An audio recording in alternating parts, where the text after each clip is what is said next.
Hello दोस्तों, नमस्कार। मैं लेकर हाजिर हूँ अपनी अगली वीडियो, जिसमें हम लोग कवर कर रहे हैं साइंस के प्रीवियस ईयर को, जो कि आरआरबी एग्ज़ामों के लिए मोस्ट इम्पॉर्टेंट सेगमेंट है। इसमें हम अब तक 1500 प्रश्नों को कवर कर चुके हैं। अब हम लोग 1501 नंबर क्वेश्चन से इसमें कवर करेंगे और देखेंगे कि कौन कौन से क्वेश्चन बने हुए हैं और कितने इम्पॉर्टेंट हैं, कितने बार रिपीटेड है। यदि आप पूरी वीडियो देखेंगे तो आपको समझ आएगा कि कितनी बार एक ही क्वेश्चन रिपीट होते हैं और आपका जो आप टेस्ट लगा रहे होंगे उसमें कितना साइंस में इम्प्रूवमेंट मिलेगा, आप इस वीडियो को देखने के बाद अनुमान लगा सकते हैं। तो चलिए हम लोग चलते हैं अपने क्वेश्चन पे। तो कह रहा है कि यदि दो बिंदु 1501 नंबर क्वेश्चन कह रहा है कि यदि दो बिंदुओं के मध्य 3 कूलाम का आवेश ले जाने के लिए किया गया कार्य 72 जूल है, तो इन बिंदुओं के बीच विभवांतर कितना होगा। तो अभी आप फॉर्मूला जानते हैं कि W इज इक्वल टू क्या होता है, तो V इंटू क्यू होता है। V इंटू क्यू, V क्या है तो विभवांतर, Q क्या है आवेश। तो हम क्या करेंगे, उसी फॉर्मूले पे रखेंगे। W का मान दिया है 72 और Q का मान दिया है 3, तो 72 में Q का भाग दे देंगे ऐसे इसमें। तो यहाँ पे 3 हो जाएगा, यहाँ पे हो जाएगा 72, भाग देंगे, कटेगा, कितना जाएगा तो 3 दूना के 6 दो बार, और उसके बाद 12 बच रहा है, तो 3 चौका 12, 24 वोल्ट आ जाएगा। ऑप्शन नंबर ए देखिए दिख रहा है, ऑप्शन नंबर ए इसका सही जवाब हो जाएगा। अगले क्वेश्चन पे चलेंगे। तो अगला क्वेश्चन क्या कहता है, देखिए। अगला क्वेश्चन कह रहा है कि यदि धारा 10 एम्पियर और प्रतिरोध 50 ओम हो तो विभवांतर ज्ञात करिए। फिर वही वाला क्वेश्चन कह रहा है कि आप वो फार्मूला जानते हैं क्या, ज्ञात करने के लिए विभवांतर पूछ रहा है। तो आप फार्मूला ओम का नियम लगा दीजिए। कौन सा नियम होता है वो, R is equal to V upon में आई, वी अपॉन में आई। तो आपको क्या दिया हुआ है, आई का मान दिया हुआ है और वी का मान दिया हुआ है, सॉरी आर का मान दिया हुआ है। तो 10 में 50 का मल्टीप्लाई कर देंगे, क्योंकि इन इन दोनों का आपस में मल्टीप्लाई हो जाता है, आर इंटू आई हो जाएगा, भी इज इक्वल टू, तो 500 हमारा आ जाएगा, विभवांतर है तो वोल्ट में आ जाएगा। ऑप्शन नंबर डी इसका सही जवाब हो जाएगा। अगले क्वेश्चन पे चलते हैं। अगला कह रहा है कि एक चालक में प्रवाहित विद्युत धारा और विभवांतर के बीच संबंध क्या होता है। तो वही ओम का नियम लगा दीजिए हो, विद्युत धारा और विभवांतर में क्या रिलेशन होता है। तो आप जानते हैं कि R is equal to V बटे आई होता है। तो वी बटे आई जहाँ भी दिख रहा होगा, देखिए ऑप्शन नंबर सी में दिख रहा है, वी बटे आई एक नियतांक होता है, आर के बराबर भी होता है, आप जानते हैं। अगला क्वेश्चन कह रहा है कि इनमें से कौन विभवांतर के समानुपाती होता है, मतलब विभवांतर जैसा ही होता है कौन, तो वो होता है धारा। मतलब समानुपाती कहने का क्या मतलब है, विभवांतर के समानुपाती कहने का मतलब यही है कि विभवांतर किसी चालक में प्रवाहित धारा चालक के सिरों पर लगे विभवांतर के समानुपाती होती है। तो यही हमारा सही जवाब हो जाएगा। ऑप्शन नंबर हमारा क्या हो जाएगा, डी सही जवाब हो जाएगा। ठीक है, याद रखेंगे। तो समानुपाती ये पूछ सकता है क्वेश्चन, देखिए 2019 जेई में पूछा हुआ है, तो रिपीट हो सकता है क्वेश्चन कि विभवांतर किसके समानुपाती होता है, तो धारा के। याद रखिएगा, गलती हो सकता है क्वेश्चन ये। तो ऑप्शन नंबर डी सही जवाब है। कह रहा है कि निम्नलिखित में से कौन सी धातु विद्युत की बेहतर सुचालक है। तो विद्युत की सुचालक पूछ रहा है, तो चांदी आप जानते ही हैं, एल्युमिनियम जानते ही हैं, तांबा जानते ही हैं, लेकिन बेहतर पूछ रहा है। तो बेहतर की जगह पे आपको चांदी चूज करना होगा, क्योंकि पहले चांदी के ही तार बनते थे, लेकिन चांदी महंगी हो गई, जिसके कारण अब एल्युमिनियम और तांबा का प्रयोग किया जाता है। अगले क्वेश्चन पे चलेंगे। कह रहा है कि इनमें से क्या एक विद्युत रोधी नहीं है। मतलब कि देखिए कागज दिख रहा है, वो विद्युत रोधी कागज है। फिर कह रहा है कि एबनोनाइट, एबनोनाइट भी है, हीरा भी है। मतलब इन तीनों में कागज धारा नहीं प्रवाहित होती है, लेकिन नाइक्रोम में प्रवाहित होती है। ऑप्शन नंबर बी इसका सही जवाब हो जाएगा। यह विद्युत रोधी नहीं है, यह विद्युत प्रवाहित करता है। Option number B. अगले क्वेश्चन पे चले। हाँ, यहाँ पे और भी इसका एक्सप्लेनेशन देख सकते हैं कि तांबा, एल्युमिनियम, जस्ता, सोना, नाइक्रोम आदि विद्युत रोधी पदार्थ है नहीं है। मतलब इनमें धारा प्रवाहित होती है, जस्ता में भी प्रवाहित होती है और सोना में भी और नाइक्रोम में भी। ये भी यहाँ पे लास्ट में दिया हुआ है, इन पॉइंटों को आप ध्यान दीजिएगा, क्योंकि इनसे भी क्वेश्चन पूछ सकता है कि जस्ता में धारा प्रवाहित होगी कि नहीं होगी, तो आप कह सकते हैं कि नहीं होगी। ठीक है, अगला है, सॉरी होगी, नहीं होगी नहीं। कह रहा है कि इंसुलेटर का एक उदाहरण नहीं है। तो कौन इंसुलेटर है, इंसुलेटर मतलब कि जो क्या करे, धारा को प्रवाहित ना होने दे, तो कौन सा है वो, तो रबड़, कांच, हीरा, मानव का शरीर। मानव शरीर तो इंसुलेटर है ही है, क्योंकि मानव के शरीर में तो धारा बहने लगती है ना, जबकि रबर में नहीं बहती, हीरा में नहीं बहता, कांच में नहीं बहता। तो ऑप्शन नंबर सी यही है, मतलब इंसुलेटर है मानव। तो वो पूछ रहा है कि इंसुलेटर नहीं है, तो मानव शरीर क्या हो जाएगा, इंसुलेटर नहीं होगा, अर्थात जिसमें धारा प्रवाहित होती है वो इंसुलेटर नहीं होता है। ऑप्शन नंबर सी सही जवाब होगा। कह रहा है कि रिक्त स्थान में सबसे उपयुक्त विकल्प है भरें, कौन सा हो जाएगा हो। तो दिया है कि 18 वोल्ट और 3 ओम, 3 ओम दिया है, तो भी में क्या करेंगे, भाग दे देते हैं तो एम्पियर आ जाती है, 3 × 6 = 18, तो 3 से काटेंगे तो 6 एम्पियर आ जाएगा। ऑप्शन नंबर क्या हो जाएगा, ए इसका सही जवाब हो जाएगा। अगले क्वेश्चन पे चलते हैं। अगला क्वेश्चन कह रहा है कि यदि इलेक्ट्रिक हीटर के टर्मिनलों के बीच विभवांतर 60 वोल्ट है, जब यह स्रोत से 4 एम्पियर की धारा प्राप्त करता है तो विभवांतर बढ़कर 150 वोल्ट हो जाता है। हीटर द्वारा प्राप्त की जाने वाली धारा कितनी है। यह क्वेश्चन पहले भी मैं बता चुका हूँ और अब भी मैं फिर आपको बताता हूँ। तो कि इसमें क्या करना होता है कि जो 60 वोल्ट है उसमें क्या करना होता है कि मल्टीप्लाई भाग दे देना होता है 4 एम्पियर का, तो 15 आ जाएगा। तो हमारा कितना आ जाएगा, प्रतिरोध हमारा आ जाएगा 15, 15 ओम, और 15 ओम आ गया तो 150 वोल्ट दिया हुआ है। 150 में 15 का भाग दे देते हैं क्योंकि प्रतिरोध बदलता नहीं है, तो 15 का भाग देंगे तो 10 एम्पियर आ जाएगा। ऑप्शन नंबर सी हो जाएगा। ये ऐसे ही करना होता है। यहाँ पे आप एक्सप्लेनेशन देख लीजिए। सबसे पहले क्या करना होता है, 60 में 4 का भाग दे देंगे, 15 आ जाएगा। और जैसे ही 15 आता है तो विभवांतर सब जगह समान रहता है, ये सॉरी प्रतिरोध हर जगह समान रहता है। तो क्या करेंगे हम कि जो हमारा बोल्ट रहता है 150 बढ़कर हो जाता है, तो 150 में 15 का भाग दे देते हैं, हो जाता है वो कितना, 10 आ जाएगा। अगले क्वेश्चन पे चलते हैं। कह रहा है कि 5 ओम प्रतिरोध वाले एक परिपथ में यदि धारा की वृद्धि होती है तो वोल्टेज होगा। 5 ओम प्रतिरोध वाला एक परिपथ है, परिपथ में धारा की क्या कर दी जा रही है, वृद्धि कर दी जा रही है। तो हम लोगों को क्या करेंगे कि एक बार निकाल लेंगे, अगर निकालना आपको आ रहा है तो निकाल लीजिए, क्योंकि आप जानते हैं कि विभवांतर धारा के अनुक्रमानुपाती होता है, अभी समानुपाती ऊपर आपने देखा था। तो कह रहा है कि धारा में वृद्धि होगी तो वोल्टेज भी क्या करेगा, बढ़ जाएगा। जब समानुपाती होता है तो बढ़ेगा ही ना। ऑप्शन नंबर क्या हो जाएगा, 20 का सही जवाब हो जाएगा। कह रहा है कि विद्युत चालकता के आधार पर निम्नलिखित विकल्पों में से विषम चुने। चालकता पूछ रहा है, तो ग्रेफाइट चालक होता है कि अर्धचालक, अर्धचालक। कॉपर चालक होता है, मानव शरीर कम चालक कहना चाहें तो कह सकते हैं, चालक होती है। लेकिन कह रहा है कि चालकता के आधार पर कौन विषम है, तो रबड़, रबड़ में एकदम नई धारा प्रवाहित होती है। बाकी ग्रेफाइट में, कॉपर में, मानव शरीर में थोड़ा थोड़ा प्रवाहित हो सकती है, कॉपर में तो ज़्यादा ही होती है। अगले क्वेश्चन पे चलेंगे। अगला क्वेश्चन क्या कह रहा है कि अ, निम्न निम्नलिखित में से कौन सा विद्युत का सुचालक है। तो विद्युत का सुचालक आपको दिख रहा होगा कि तांबा है। ऑप्शन नंबर ए।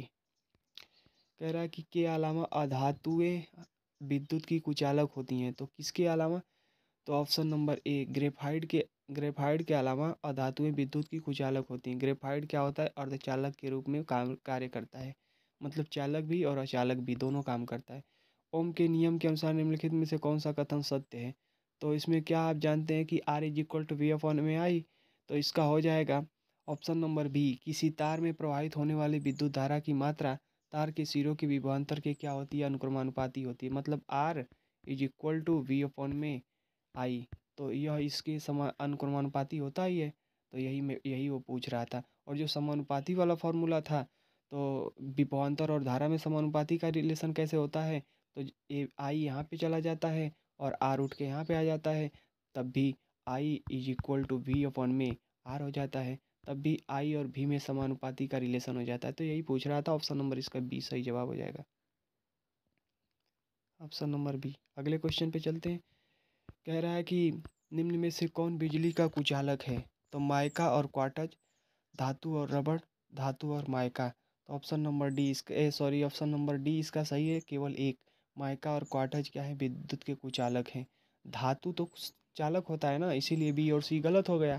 तो ऑप्शन नंबर ए। माइका मतलब वही जो प्लाई के ऊपर लगता है, तो वही माइका। और क्वार्टज क्या होते हैं, क्वार्टज एक पत्थर होता है और माइका प्लाई पे लगने का लकड़ी का होता है। तो यही ऑप्शन कुचालक हो जाएगा, ऑप्शन नंबर ए, अर्थात ऑप्शन नंबर डी सही है, केवल एक। अगले क्वेश्चन पे चलते हैं कि निम्नलिखित में से कौन सा घोल बिजली का चालक नहीं है। तो कौन सा घोल हो, तो ग्लूकोज का जो घोल होता है वह विद्युत का चालक नहीं होता है। हाइड्रॉक्साइड घोल सोडियम हाइड्रॉक्साइड वाला होता है। ऐसा क्यों, क्योंकि सोडियम प्लस में कन्वर्ट हो जाता है और OH माइनस में कन्वर्ट हो जाता है। तो आयन बन जाते हैं, आयन बनने पे धारा बहने लगती है। एस्टिक एस्टिक एसिड का घोल में भी ऐसा ही होता है, H+ बन जाता है और COO- बन जाता है, तो धारा प्रवाहित होने लगती है। हाइड्रोक्लोरिक में भी ऐसा ही होता है, H+ बन जाता है और Cl- बन जाता है, तो इसमें भी धारा प्रवाहित होने लगती है। ग्लूकोज में ऐसा नहीं होता। तो ऑप्शन नंबर इसका बी सही जवाब है कि यही चालक नहीं है। अगला कह रहा है कि ओम के नियम के अनुसार एक स्थिरांक है, तो क्या होता है वो? R=V/I। ऑप्शन नंबर ए। देखते मंत्र आप उड़ा देंगे। अगले क्वेश्चन को देखेंगे। कह रहा है कि यदि किसी चालक के सिरों के बीच विभवांतर दोगुना हो जाता है तो इसमें प्रवाहित होने वाली धारा पर क्या प्रभाव पड़ेगा? विभवांतर दोगुना तो धारा भी दोगुनी हो जाएगी, क्योंकि आई समानुपाती होता है विभवांतर के, तो ऑप्शन नंबर ए हो जाएगा। अभी तो आपको बताया था ओम के नियम से कि आर के जगह पे आई चला जाता है, तो आई अनुक्रमानुपाती भी हो जाता है, तो जितना भी बढ़ेगा उतना आई भी बढ़ेगा। कह रहा है कि यदि कंडक्टर का प्रतिरोध दोगुना कर दिया जाए तो विद्युत धारा आधी हो जाती है। यह किस कारण से होता है? मतलब कौन सा कारण होगा जब प्रतिरोध को दोगुना कर दिया जाएगा तो विद्युत धारा आधी हो जाएगी? तो सेम वही वाला फॉर्मूला कि R=V/I।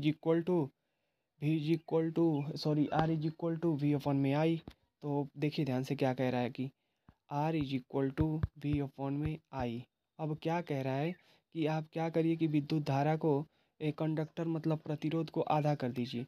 तो आप पहले इसको चेंज कर लीजिए, चेंज करेंगे तो क्या हो जाएगा? I=V/R हो जाएगा।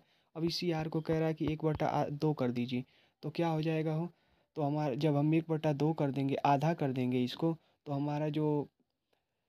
हमारा जो धारा होगी वह क्या हो जाएगी? आधी। सॉरी, एक चीज़ पूछ रहा है, इसको कह रहा है कि दोगुना कर दीजिए, मतलब कि इसको आधा न करके प्रतिरोध को दोगुना कर दीजिए, मतलब कंडक्टर को दोगुना करेंगे तो पहले की तुलना में एक 1/2 हो गया, जितना था उसका आधा हो गया, तो वो क्या हो जाएगा? तो घट जाएगा। यही पूछ रहा था कि किस कारण ऐसा होता है। तो ओम का नियम मतलब कि R=V/I या I=V/R। ऑप्शन नंबर बी सही जवाब होगा। अगले क्वेश्चन पे चलते हैं। अगला क्वेश्चन कह रहा है कि विभवांतर और विद्युत धारा के बीच संबंध की खोज किसने की थी? विभवांतर और विद्युत धारा के बीच खोज किसने किया था? तो ओम ने। ऑप्शन नंबर क्या हो जाएगा? बी, क्योंकि ओम के नियम पे ही ना रखा गया है, ओम का नियम इन्हीं के नाम पे ना। अगला क्वेश्चन चलते हैं। विभवांतर को स्थिर रखते हुए एक परिपथ में प्रतिरोध को आधा कर दिया जाए तो धारा पर क्या प्रभाव पड़ेगा? तो क्या प्रभाव पड़ेगा? दोगुनी हो जाएगी। विभवांतर को स्थिर रखते हुए प्रतिरोध को आधा कर दिया जाए, जैसे ही प्रतिरोध आधा करेंगे तो V/1/2 R हो जाएगा, तो ये 2 चला जाएगा ऊपर, तो क्या हो जाएगा? दोगुनी हो जाएगी। वही पूछ रहा है। I= आप जानते हैं ना, I=V/R, यही वाला फॉर्मूला। अगला कह रहा है कि कौन सा नियम एक चालक से संभावित अंतर वर्तमान प्रवाह के बीच संबंधों को बताता है? तो यह ओम का नियम बताता है। Option number D. अगले क्वेश्चन पे चलते हैं। यदि कॉइल का प्रतिरोध 750 ओम है तो 220 वोल्ट स्रोत से इलेक्ट्रिक हीटर कॉइल में कितनी धारा प्रवाहित होगी? तो इसको आप निकाल सकते हैं आसानी से ओम वाले फार्मूले से। तो पूछ रहा है कि धारा पूछ रहा है, तो I=V/R वाले फार्मूले पे रख दीजिए। तो V का मान दिया 220 और बटा 750। 220 में 750 का भाग देंगे तो आ जाएगा 2.29 एम्पियर। ऑप्शन नंबर ए सही जवाब हो जाएगा। कह रहा है कि ओम के नियम और इसके बीच संबंध होता है, तो किसमें? ओम के नियम में विद्युत धारा और विभवांतर के बीच संबंध होता है। ऑप्शन नंबर सी हो जाएगा। देखिए ऑप्शन नंबर सी में ही दिया है विद्युत धारा और विभवांतर। अगले क्वेश्चन पे चलते हैं कि निम्नलिखित में से कौन सा नियम किसी धात्विक तार में से प्रवाहित होने वाली धारा और उसके सिरों के बीच विभवांतर को? ओम का नियम। ऑप्शन नंबर ए। अरे धारा और विभवांतर के बीच कौन रिलेशन बताता है? ओम का नियम। ऑप्शन नंबर ए। अगला कह रहा है कि धातु चालकों के संबंध में निम्नलिखित में से कौन सा विकल्प सही है? तो कौन सा विकल्प सही है? तो धातु चालकों में आप जानते हैं कि इलेक्ट्रॉनों के कारण क्या होती है? धारा का प्रवाह होता है। तो देखिए इसमें किसमें इलेक्ट्रॉनों के कारण कुछ दिया हुआ है, तो ऑप्शन नंबर बी देखिए दिया हुआ है कि धातु चालकों में केवल इलेक्ट्रॉनों की गति होती है। बिल्कुल सही बात है। ऑप्शन नंबर बी इसका क्या होगा? सही जवाब होगा। इलेक्ट्रॉनों के कारण ही धारा का प्रवाह होता है। अब हम लोग क्वेश्चन देखेंगे रजिस्टेंस से, प्रतिरोध से रिलेटेड क्वेश्चन देखेंगे। अब तक उसमें धारा से या विभवांतर से रिलेटेड था, प्रतिरोध से। कह रहा कि 2 ओम के प्रतिरोध एक 4 ओम के प्रतिरोध के साथ श्रेणी क्रम में संयोजित है, तो तुल्य प्रतिरोध होगा 4 और 2 6 हो जाएगा। Option number B, option number D इसका हो जाएगा, क्योंकि श्रेणी क्रम में डायरेक्टली जोड़ दिया जाता है। देखिए कितना आसान ग्रुप डी में 2022 में पूछा हुआ क्वेश्चन है। हाँ, तो 1528 नंबर क्वेश्चन में कह रहा है कि 6 ओम 9 ओम और 6 ओम के प्रतिरोध को समांतर क्रम में संयोजित करिए। तो इसको सॉल्व करने के तरीके होते हैं कि क्या करें, आप इन तीनों का लसा ले लें। तो आप तीनों का लसा लेंगे तो आ जाएगा 18। अब 18 से क्या करना है, अब इन तीनों का एक एक करके 18 में भाग देना है। और 6 का भाग देंगे तो 18 में, तो 6 18 3 हो जाएगा। फिर प्लस कर देंगे, फिर 9 का भाग देंगे 18 में तो 2 बढ़ जाएगा। फिर प्लस कर देंगे, फिर 6 का भाग देंगे 18 में तो 3 बढ़ जाएगा। अब इन तीनों को ऊपर वाले को जोड़ लीजिए। तो जोड़ेंगे तो कितना हमारा हो जाएगा, 6 7 8 हो जाएगा। 8/18 आ गया। अब क्या करेंगे कि इसको पलट देंगे। 18/8 का क्या, 18 में 8 का भाग दे देंगे। 18 में 8 का भाग दे देंगे तो हमारा, इसको भाग दे लीजिए, भाग दीजिए 18/8 में। तो 8 दूना के 16 आ जाएगा और बचेगा 2। तो फिर उसके बाद दशमलव लगेगा, 20 होगा। फिर दशमलव लगेगा तो फिर 8 दूना के 16, मतलब कि जिसमें दिया होगा 2.2 वही इसका ऑप्शन सही हो जाएगा। तो देखिए ऑप्शन नंबर डी दिख रहा है, 2.25। ऑप्शन नंबर डी इसका सही जवाब हो जाएगा। तो आप यहाँ पे एक्सप्लेनेशन देख सकते हैं। इसके लगाने का तरीका थोड़ा सा लेंदी है, लेकिन मैंने जो बताया आपको आसानी है, क्योंकि आप 10वीं में पढ़े होंगे कैसे समांतर क्रम को जोड़ा जाता है। फिर कह रहा है कि 10 15 और 30 को 3 प्रतिरोधों को समांतर क्रम में संयोजित किया जाता है। बताइए जल्दी से कितना होगा। इन तीनों का लॉस 30 हो जाएगा, 30 हो जाएगा और भाग देंगे एक एक करके।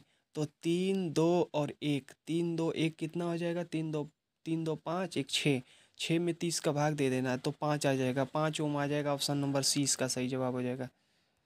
कैसे मैंने निकाला देखते हैं मंत्र, उसी तरह बस लॉसा ले लिया और एक एक करके भाग दे दिया, और भाग देने के बाद जो आया उसी को लिख दिया मैंने। देखिए 5 ओम। अगला कह रहा है कि 30 ओम प्रतिरोध वाले एक इलेक्ट्रिक लैंप 6 ओम प्रतिरोध प्रतिरोध वाले एक चालक को 6 वोल्ट की बैटरी के साथ श्रेणी क्रम में संयोजित किया जाता है। परिपथ की कुल प्रतिरोध ज्ञात करिए। तो कुल प्रतिरोध ज्ञात करने के लिए आप क्या करेंगे, तो बस यही फॉर्मूला लगा देंगे, क्योंकि R1 और R2 को जोड़ लीजिए। तो कितना दिया हुआ है, एक इलेक्ट्रिक लैंप और एक और दिया हुआ है, तो उन दोनों को जोड़ेंगे तो 30 और 6 36 हो जाएगा। और 36 आ जाएगा। तो यही तो पूछ रहा है, परिपथ में कुल प्रतिरोध पूछ रहा है, बस कुछ और करना ही नहीं है। 30 और plus 6 36 ohm. Option number A इसका सही जवाब हो जाएगा। भी दिया हुआ है सिर्फ आपको परेशान करने के लिए। अगला कह रहा है कि आ, राम ने 50 वाट और 220 वोल्ट के रेटिंग वाले एक बल्ब खरीदा। इस बल्ब को 220 वोल्ट की आपूर्ति से संयोजित किए जाने पर इसका प्रतिरोध क्या होगा। तो इसका प्रतिरोध क्या होगा, तो 968 ओम हो जाएगा। ऑप्शन नंबर सी इसका सही जवाब हो जाएगा। किस फॉर्मूले पे लगेगा, तो P is equal to V square upon में आर पे। तो P क्या है हमारा, तो वाट है, शक्ति है। और शक्ति को वाट में मापते हैं, तो जो वहाँ पे 50 रख देंगे और V square is equal to रख देंगे 220 गुणे 220। अब उसके बाद आर का मान निकाल लेंगे, आर को सॉल्व करेंगे, आ जाएगा हमारा 668 ओम। Option number C. यहाँ पे एक्सप्लेनेशन भी आप देख सकते हैं नीचे। ठीक है, तो याद रखिएगा शक्ति इज इक्वल टू क्या होता है, वी स्क्वायर बटे आर होता है। कह रहा है कि यदि धारा को दोगुना और विभवांतर को आधा कर दिया जाए, धारा को दोगुना कर दिया जाए, देखिए हो, तो प्रतिरोध पूछ रहा है कि क्या होगा। आर इज इक्वल टू क्या हो जाता है, भी और अपॉन में आई, ओम के नियम से। तो कह रहा है कि विभवांतर, यदि धारा को दोगुना कर दिया, इसको 2 कर दिया जाए और इसको आधा कर दिया जाए, तो क्या होगा। हमारे हिसाब से अब जब निकालेंगे तो नीचे 2 चला आएगा नीचे, तो 4i हो जाएगा, मतलब 1/4 हो जाएगा प्रतिरोध। जो पहले था उसका 1/4 हो जाएगा। Option number B. क्यों, क्योंकि ये 2 भी आएगा ना, तो v/4i हो जाएगा। पहले आई था लेकिन अब 4i हो जा रहा है, और ये भी 1 में, तो मतलब 1/4 प्रतिरोध 1/4 हो जाएगा। अगला क्वेश्चन देखते हैं। अगला कह रहा है कि जब प्रतिरोधों को श्रेणी क्रम में संयोजित किया जाता है तो प्रत्येक प्रतिरोध को में विभवांतर होगा। कैसा होगा, तो प्रतिरोध के समानुपाती होगा। Option number B. देखिए रिपीटेड हुआ कि नहीं हुआ, इसके पहले भी पूछा था कि विभवांतर किसके समानुपाती होता है, फिर वही पूछ दिया कि जब प्रतिरोधों को श्रेणी क्रम में संयोजित किया जाता है तो प्रतिरोध का विभवांतर होगा किसके समानुपाती, तो प्रतिरोध के। Option number B. वो 18 में पूछा था, ये 22 में, ऐसे ही रिपीटेड आते हैं और आप समझ नहीं पाते हैं। कह रहा है कि जब किसी चालक में 24 वोल्ट का विभव आरोपित किया जाता है तो चालक में 96 एम्पियर की धारा उसमें से होकर प्रवाहित होती है। चालक का प्रतिरोध ज्ञात करिए। तो भी में क्या करेंगे, 24 में 96 का भाग दे देंगे। 24 से आप काटेंगे तो चार के चार, आठ चार ते 12, चार चौका 16, 4 बार में कट जाएगा। मतलब कि कितना आ जाएगा हमारा, तो आ जाना चाहिए, सॉरी, आ रहा है 2.50 ओम या 0.250 ओम, ऑप्शन नंबर बी। कैसे, तो बस वही क्या करना है आपको, R = V/आई, ठीक है। अब इसके बाद 24 में क्या करना है, 24 में भाग दे देना है किसका, तो 96 का। 96 का भाग दीजिएगा 24 में, देखिएगा आ जाएगा 2.250 ओम। अगले क्वेश्चन पे चलते हैं। अगला कह रहा है कि निम्नलिखित चित्र में प्रदर्शित बिंदु ए और बी के मध्य तुल्य प्रतिरोध ज्ञात करिए।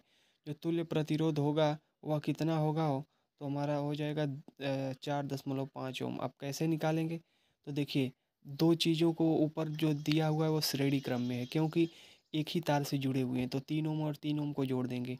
और एक यहाँ पे नीचे वाला है जो, वो 3 ओम वो समांतर क्रम में हो जाएगा। तो पहले श्रेणी क्रम को जोड़ लेंगे तो 6 हो जाएगा, 1/6 और उसके बाद 1/3, 1/6 और 1/3 को फिर जोड़ेंगे, तो 1/6 और 1/3 को जोड़ेंगे और सॉल्व करेंगे तो कितना आ जाएगा हमारा, 4.5 ओम। यहाँ पे आप देख भी सकते हैं, ये क्या किया है, पहले 1/3 और 1/3 को जोड़ लिया है, फिर उसको सॉल्व किया है, उसको सॉल्व करने के बाद R = 2/3 ला दिया है, फिर उसके बाद R1 = R+R3 कर दिया है, फिर उसके बाद वही किया। मतलब हमारे कहने का मतलब है, आप पहले ऊपर वाले को जोड़ लीजिए, आप ऐसे कर लीजिए, 1/6 ऊपर वाले को 3 3 करके 6 कर लीजिए और प्लस 1/3 कर लीजिए। अब इसको क्या करिए, लसा 6 हो जाएगा और 6 से भाग देंगे, 3 से 6 से भाग देंगे तो 1 आएगा, और फिर 3 से भाग देंगे तो 2 आएगा, तो 3/3 हमारा कितना आ जाएगा, 6। ऐसे नहीं आ रहा है, मतलब अलग अलग करना पड़ेगा। ऐसे पहले पहले एक वाले को 1/3 को सॉल्व करना है और फिर 1/3 को, मतलब कि समांतर क्रम में मान के ऐसे देखिए, मैं बता देता हूँ कैसे। पहले इसको ले लीजिए और फिर इसको ले लीजिए, फिर उसके बाद जितना आ रहा है फिर उसको फिर इससे समांतर क्रम में जोड़िए और जोड़ेंगे तो आ जाएगा 4.5। यहाँ पे एक्सप्लेनेशन देख लीजिए, ठीक है। अगले क्वेश्चन पे चलते हैं, आप समझ पाएंगे, इतना 10वीं में आप पढ़े होंगे, इतना सॉल्व किए होंगे कि अब तक लग जाएगा आपका। कह रहा है कि किसी चालक के प्रतिरोध पर उसके और उसकी या उसके का कोई प्रभाव नहीं पड़ता। तो किसकी प्रभाव नहीं पड़ता प्रतिरोध पर, मोटाई का, आकृति का, लंबाई का, तापमान का। तो हमारे हिसाब से ऑप्शन नंबर मोटाई और लंबाई तो होनी ही चाहिए। मोटाई लंबाई होता है तो उस पर तो इफेक्ट पड़ेगा ही। बहुत ज़्यादा मोटा तार आप बना देंगे तो उससे दिक्कत होगा। तो ऑप्शन नंबर ए इसका सही जवाब है, आकृति से। आकृति मतलब आकार कैसा है, ई नहीं डिपेंड करता है, टेढ़ा मेढ़ा कैसा है ये नहीं डिपेंड करता, लेकिन लंबाई और मोटाई पे डिपेंड करेगा। अगला क्वेश्चन देखते हैं।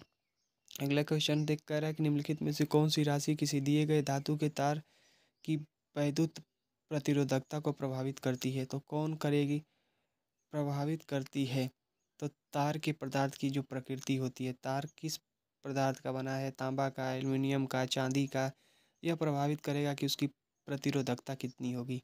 ऑप्शन नंबर ए। कह रहा है कि 0.7 ओम प्रतिरोध तथा 1 मीटर लंबाई तथा 0.2 व्यास वाले तार की पदार्थ की प्रतिरोधकता कितनी होगी। वह होगी 2.2 × 10⁻⁸ मीटर ओम मीटर। ऑप्शन नंबर क्या हो जाएगा हमारा, डी। कैसे निकालेंगे, तो आप जानते होंगे, फॉर्मूला पढ़े होंगे, R = ρ L/ρ A/L या ρL/A। अलग अलग फॉर्मूले हैं, आप जो लगाना चाहें लगा सकते हैं। R = ρL/A।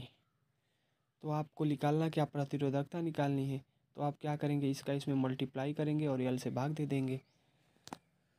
तो 0.7 में व्यास दिया हुआ 0.2 और लंबाई 1, तो इन दोनों का मल्टीप्लाई कर देंगे तो आप जानते हैं कि क्या होता है, πr²।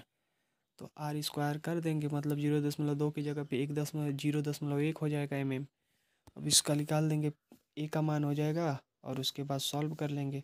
ए की वैल्यू जैसे ही पता चलेगी, मिमी को हाँ ये भी ध्यान देंगे, मिमी दिया है तो उसको मीटर में कन्वर्ट कर लीजिएगा। तो मीटर में कन्वर्ट करेंगे तो 1000 से भाग देना होता है, और 2 बार है तो 2 बार 1000 से भाग देना होगा। और सॉल्व करेंगे तो यल इज इक्वल टू हमारा, L is equal to 1 metre दिया हुआ है और उस पर रख के निकालेंगे, आ जाएगा 2.2 × 10⁻⁸ ओम मीटर। याद रखिएगा, देख लीजिएगा एक्सप्लेनेशन। अगले क्वेश्चन पे चलते हैं। कह रहा है कि प्रतिरोध को किस प्रतीक द्वारा निरूपित किया जाता है, तो ऑप्शन नंबर बी देखिए दिख रहा होगा। प्रतिरोध को डी तो किससे है, क्वाइल से है, प्राथमिक क्वाइल द्वितीयक क्वाइल आपने पढ़ा होगा। कह रहा है कि किसी चालक का प्रतिरोध के अनुक्रमानुपाती होता है, तो किसके अनुक्रमानुपाती होता है चालक का प्रतिरोध, तो चालक का जो प्रतिरोध होता है वो विभवांतर के अनुक्रमानुपाती होता है। ऑप्शन नंबर ए सही जवाब होगा। ऑप्शन नंबर ए सही जवाब होगा। आप जानते हो ओम के नियम से R is equal to V upon में आई, तो आर किसके सापेक्ष होता है, भी के। ऑप्शन नंबर ए। अगला क्वेश्चन ऑप्शन नंबर डी, चालक की लंबाई के, सॉरी, कह रहा है किसी चालक का प्रतिरोध ओ R is equal to rho L upon में ए वाले फॉर्मूले पे पूछ रहा है। तो विभवांतर हर कोई देखिए टिक कर देगा, लेकिन वो पूछ रहा है कि किसके अनुक्रमानुपाती होती है प्रतिरोध, तो इस वाले फॉर्मूले में यल के अनुक्रमानुपाती होता है। तो ऑप्शन नंबर डी हो जाएगा, सॉरी, सही कर लीजिएगा। अगले क्वेश्चन पे चलते हैं। कह रहा है कि 2 ओम, 3 ओम, 4 ओम, 6 ओम, 12 ओम प्रतिरोध वाले 5 कुंडलियों को संयोजन से प्राप्त होने वाली अधिकतम और न्यूनतम प्रतिरोधों का मान होगा। तो अधिकतम को कब होगा, जब श्रेणी क्रम में जोड़ेंगे। न्यूनतम कब होगा, जब समांतर क्रम में जोड़ेंगे। तो अधिकतम सबको जोड़ लीजिए, कितना हो रहा है वो हमारा, जोड़िए तो 12, 6, 18 और 18, 19, 20, 20, 4, 24, 25, 26, 27, 27 हो रहा है। मतलब कि पहला या सी वाला ऑप्शन सही होगा। अब इसके बाद इनको सभी को क्या करना है, श्रेणी क्रम में जोड़ना है, समांतर क्रम में। तो 1 बटा के रूप में जोड़ेंगे, 1 बटा के रूप में जोड़ेंगे तो 12 लसा हो जाएगा, और सॉल्व करेंगे तो आ जाएगा 0.75 ओम। ऑप्शन नंबर क्या हो जाएगा, सी सही जवाब हो जाएगा। अगले क्वेश्चन पे चलते हैं। जोड़ लीजिएगा, इतना करेंगे, मैं जोड़ूंगा तो टाइम लगेगा ज़्यादा। कह रहा है कि प्रतिरोधों को समांतर क्रम में संयोजन में संयोजित करने पर परिणामी प्रतिरोध होगा, क्या होगा, तो ऑप्शन नंबर बी सबसे कम होगा।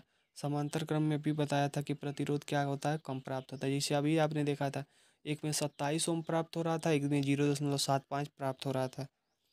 अगला क्वेश्चन कह रहा है कि 2 ओम और 3 ओम प्रतिरोध वाले 2 प्रतिरोधों को समांतर क्रम में संयोजन पर प्रभावी प्रतिरोध कितना होगा, तो वह होगा 1.2 ओम। कैसे, इन दोनों को जोड़ेंगे, 1/2 और 1/3 को जोड़ेंगे, आ जाएगा हमारा कितना, तो 1.2। अगले क्वेश्चन पे चलते हैं। अगला क्वेश्चन कह रहा है कि किसी पदार्थ को विद्युत बल्ब के तंतु में प्रयोग किए जाने हेतु उसमें कौन सा गुणधर्म अवश्य होना चाहिए, तो उसमें होना चाहिए उच्च प्रतिरोधकता। ऑप्शन नंबर बी, क्या होनी चाहिए, उच्च प्रतिरोधकता। कह रहा है कि एक विद्युत परिपथ तब तक किए जाने पर 540 वाट प्रति मिनट की दर से ऊर्जा खपत करता है। यदि परिपथ के टर्मिनलों पर वोल्टेज 270 वोल्ट है तो परिपथ में प्रतिरोध कितना होगा, तो इसको जब आप निकालेंगे तो आपका प्रतिरोध आ जाएगा 135। वही वाला formula P is equal to V square upon में आर पे। तो भी की जगह पे क्या दिया है, 270 × 270, और उसके बाद उसमें क्या करेंगे, 270 × 270 को में भाग दे देंगे 540 का, और भाग देंगे तो आ जाएगा हमारा 135। ऑप्शन नंबर सी सही जवाब होगा। अगले क्वेश्चन पे चलते हैं। कह रहा है कि तांबे की एक तार की त्रिज्या 0.5 mm और लंबाई 100 मीटर है। यदि पदार्थ की प्रतिरोधकता इतनी हो तो प्रतिरोध ज्ञात करिए। तो R is equal to rho L upon में ए वाले फॉर्मूले से निकाल दीजिएगा। रो प्रतिरोधकता भी दिया है, लंबाई भी दिया है 100 मीटर, त्रिज्या दिया है 0.5 mm। तो इस को क्या करिएगा, मीटर में कन्वर्ट कर लीजिएगा 1000 से भाग दे करके, और उसको 2 बार मल्टीप्लाई करिएगा और 2 बार 1000 से भाग दीजिएगा। उसके बाद आर का मान निकल जाएगा, कितना आ जाएगा, तो ऑप्शन नंबर हो जाएगा 10। ऑप्शन नंबर बी हो जाएगा 10, 10/π ओम, 10/पाई ओम में दिया है, तो पाई ओम में आप याद रखिएगा। ठीक है, कि क्योंकि पाई आर स्क्वायर होता है तो पाई का मान नहीं उसने दिया है। आगे कह रहा है कि तांबे के निम्नलिखित प्रतिरोधकता के कारण इसका उपयोग में किया जाता है। तो किस में किया जाता है? तो विद्युत टोस्टर में, संचरण लाइनों में भी कहता रहा है। हीटर में तो नहीं, नाइक्रोम किया जाता है। ऑप्शन नंबर डी होना चाहिए इसका सही जवाब। विद्युत बल्ब में तो नहीं किया जाता, ऑप्शन नंबर डी सही है। कह रहा है कि यह लंबाई आर त्रिज्या रो प्रतिरोधकता वाले प्रतिरोध कितना होगा? R is equal to rho L upon में ए, तो pi R square, option number A दिख रहा है। एक की जगह पे पाई आर स्क्वायर दे दिया है, क्योंकि तार होता है तो गोलाकार होता है, तो गोलाकार की त्रिज्या ए प्रति क्षेत्रफल कितना होता है? तो पाई आर स्क्वायर होता है। कह रहा है कि समांतर क्रम में संयोजन में संयोजित प्रतिरोधों के परिणामी सूत्र निम्नलिखित में से कौन सा है? तो ये हो जाएगा ऑप्शन नंबर बी, 1/r। समांतर में 1/r is equal to R 1/r1 plus 1/r2 plus 1/r3, ऐसे अनंत तक जा सकता है। कह रहा है कि समान लंबाई और व्यास के तांबे, चांदी, नाइक्रोम और कांच के 4 तार हैं। इनमें से तारों में किसका प्रतिरोध सबसे अधिक होगा? तो सबसे अधिक किसका होगा? तो हमारे हिसाब से ऑप्शन नंबर इसका हो जाना चाहिए, कांच का प्रतिरोध सबसे अधिक होगा, बी। बाकी और सबका तो कम होगा, क्योंकि उन सब में धारा प्रवाहित होती है, जबकि इसमें ज़्यादा प्रतिरोध होता है, इसीलिए इसमें धारा प्रवाहित नहीं होती। हाँ, ये भी पूछ सकता है, देखिए, और कि किसमें कितना प्रतिरोध होता है, विशिष्ट प्रतिरोध। तो देखिए, दिया हुआ है कि तांबे का होता है 1.69 × 10⁻⁸ और चांदी का होता है 1.59 × 10⁻⁸। और देखते हैं, नाइक्रोम का होता है 100 × 10⁻⁸ ओम मीटर। तो इन सब का याद रखिएगा कि एक का होता है 1.6, एक का होता है 1.559, 1.69 या 1.59। तांबा और चांदी का थोड़ा सा कम होता है, तांबा का अधिक होता है। और उसके बाद नाइक्रोम का कितना होता है? तो 100 × 10⁻⁸ मीटर ओम होता है लगभग। तो आज के लिए इतना ही, अगले दिन फिर मिलते हैं। लाइक, सब्सक्राइब और अपने दोस्तों में शेयर करना ना भूलिएगा। Thank you.